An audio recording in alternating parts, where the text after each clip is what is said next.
L'invité de Smart Impact, c'est Stéphane Cronier. Bonjour. Bonjour Thomas. Directeur général d'Inverto France. On va parler de la guerre commerciale déclenchée par Donald Trump, des risques, mais aussi des opportunités. Il y en a que ça représente pour les entreprises en France et en Europe. Un mot d'Inverto France, qui est une filiale du Boston Consulting Group. Votre spécialité, c'est quoi? Logistique, achat? Alors c'est achat et ce qu'on appelle au sens plus large la gestion des chaînes d'approvisionnement. Oui. Donc tout ce qui est flux physique et d'information pour que les produits arrivent au bon endroit, au bon moment et à un coût raisonnable. Oui. Et donc, vous ne chômez pas depuis que Donald Trump est revenu à la Maison-Blanche? Ah non, après les épisodes Covid, Ukraine, qui ont créé des perturbations massives sur les chaînes d'approvisionnement, maintenant c'est les droits de douane et il y a des nouvelles tous les jours, donc il faut être flexible. Ouais. Quand vous avez vu Donald Trump présenter sa liste des taxes douanières, là, ce Liberation Day, comment vous avez réagi? Est-ce que vous avez cherché une cohérence déjà dans les chiffres qu'il annonçait? Il y a une méthode de calcul qui a été expliquée, qui était plutôt simpliste. Après, il y a eu un moment quand même de sidération vis-à-vis des montants qui ont été annoncés. Et puis après, on a vu un certain nombre de pays répondre, dont la Chine, et une réponse encore des Américains. Donc aujourd'hui, si on regarde les droits de douane, je ne vous apprends rien, entre la Chine et les États-Unis, on est à 145%. De droits de douane, donc on a des montants vraiment punitifs. Oui, en fait, ça veut dire fermer l'entrée du pays à ses produits quand on est à 145%. C'est fermer l'entrée, ou là, en fait, c'est intéressant, Bloomberg a sorti récemment une petite étude. Ils ont pris un cargo qui est parti le 2 avril de Chine, qui est arrivé donc juste avant l'annonce d'augmentation des droits de douane, qui vient d'arriver aux États-Unis. Il y avait à peu près 550 millions de valeur dans le porte-container.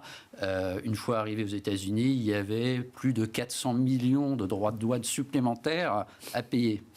C'est énorme.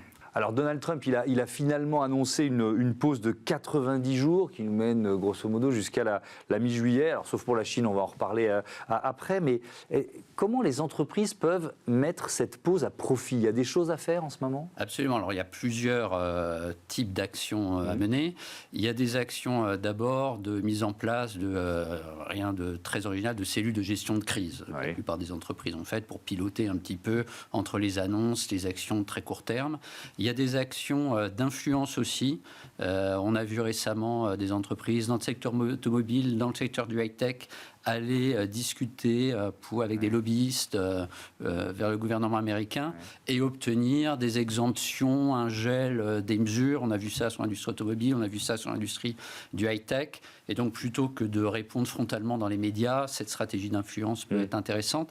Et puis après, il y a un certain nombre d'actions plus pratiques. Donc, c'est celle que je regarde, moi, sur le sujet achat et gestion des chaînes d'approvisionnement, qui est des choses très court terme. Donc, de repriorisation, décalage des flux. On a vu par exemple des constructeurs automobiles type Audi, Jaguar Land Rover arrêter en fait d'expédier leurs voitures neuves aux États-Unis, s'appuyer sur le stock qu'ils ont déjà dans leur réseau de distribution pour satisfaire la demande client en attendant d'en savoir plus puisque les droits sont punitifs. Et puis après, on a des actions un peu plus long terme de modélisation des impacts, de définition des scénarios pour prendre des actions de type chercher des nouveaux fournisseurs, par exemple, dans des zones moins impactées, même s'il y a un moment d'incertitude. Et puis, faire des scénarios, on en a parlé, pour se préparer une fois qu'on arrivera au 9 juillet et qu'il y aura peut-être un peu plus de stabilité, mais il ne faut pas avoir d'illusions non plus là-dessus. C'est pas garanti. Pour être capable d'enclencher les scénarios de réponse. Oui. Alors c'est passionnant ce que vous dites parce qu'il y a à la fois il y a toutes les stratégies possibles. Parfois il faut agir, parfois il faut attendre. On est face à une incertitude qui est l'essence même de Donald Trump depuis qu'il est revenu à la Maison-Blanche. On a oui son contraire, une solution médiane le troisième jour. Il occupe l'espace médiatique comme ça. C'est quand même compliqué pour les entreprises de prendre des décisions sur le long terme dans un tel contexte. Alors exactement. Donc il y a des décisions comme changer des lieux de production, comme qualifier de nouveaux fournisseurs dans des zones géographiques qui demandent des investissements massifs.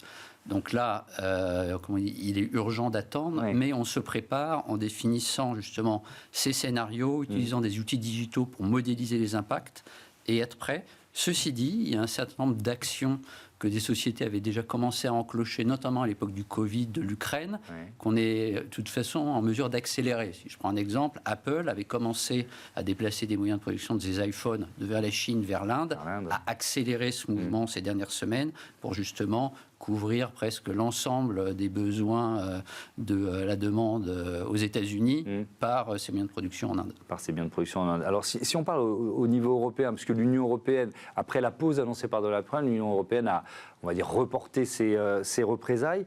Alors, c'est compliqué parce qu'il faut à la fois répliquer aux États-Unis sans se jeter dans les bras de la Chine. C'est quand même une ligne de crête, ça, dont on parle. Oui, et donc pour les entreprises européennes, c'est très compliqué. Il y a des entreprises européennes avec une empreinte de toute façon mondiale et elles vont accélérer leur politique de régionalisation de leurs moyens de production. Là, on voit par exemple Mercedes-Benz a annoncé des investissements sur des lignes de production aux États-Unis pour produire certains de leurs modèles.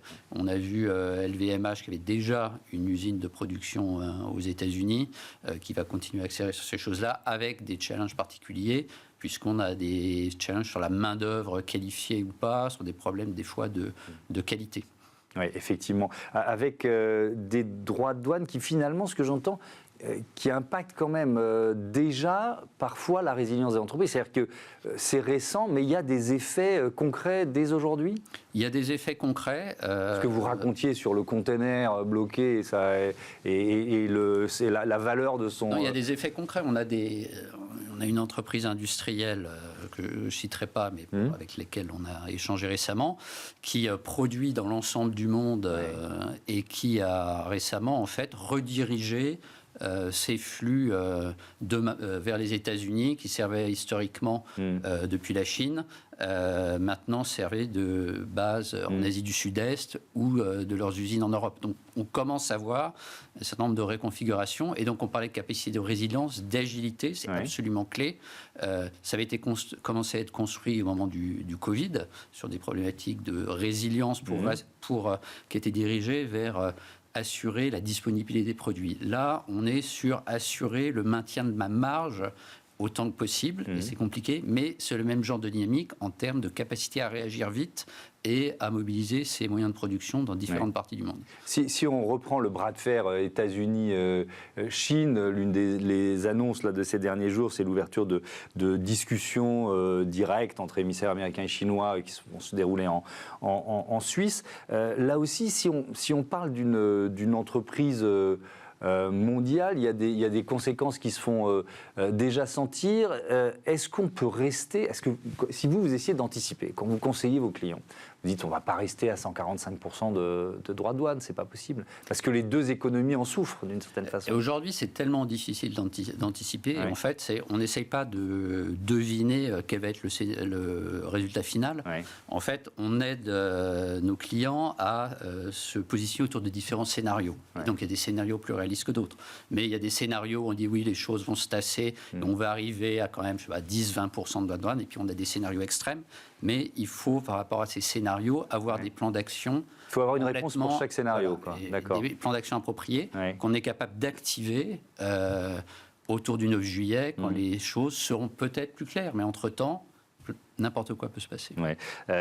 Tiens, d'ailleurs, laquelle des deux économies, c'est la chinoise ou l'américaine qui a le plus à perdre de ce bras de fer ? Je pense que c'est des deux côtés, pour être clair. Ça va dépendre des entreprises. Et on le voit, en fait, les conséquences sont vraiment spécifiques à chaque type d'industrie. Et même dans chaque type d'industrie, on a des sociétés qui sont, en fonction de leur empreinte géographique, qui sont impactées directement. Sur l'industrie automobile, Renault, par exemple, est relativement peu impacté puisqu'il n'adresse pas le marché américain, à la différence d'autres entreprises plus globales comme Stellantis, par exemple.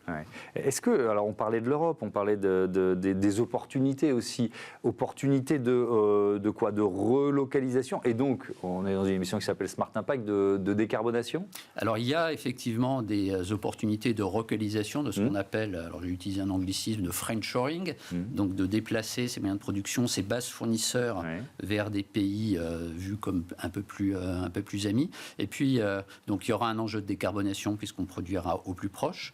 Après, je parlais de scénario, de créer de la visibilité sur les impacts. En fait, ce qu'on fait avec nos clients, c'est on les aide à cartographier l'ensemble de la supply chain étendue. C'est quelque chose qu'on avait initié sur les problèmes de résilience et de Covid, qu'on réactive maintenant dans les problématiques de droits de douane. Et en fait, une fois qu'on a cartographié cette supply chain étendue, donc les fournisseurs de rang 1, mais aussi les fournisseurs de ces fournisseurs de rang 2, rang 3, en fait, on est capable, puisque vous le savez, près de 60% en moyenne des émissions de carbone sont produites dans cette supply chain étendue, c'est de cartographier les émissions de carbone et de focaliser en fait ces efforts en termes de réduction de cette empreinte. Et ce que je vois, c'est que dès qu'on travaille sur les problématiques de résilience et qu'on crée de la visibilité sur l'ensemble de la supply chain, immédiatement, les équipes autour des sujets de développement durable viennent se dire « est-ce qu'on peut utiliser cette visibilité pour prendre nos actions sur la réduction de l'empreinte carbone. Merci beaucoup Stéphane Crosnier, à bientôt sur Be Smart for Change. On passe à notre débat, les sciences du comportement au service de la transformation environnementale et sociétale.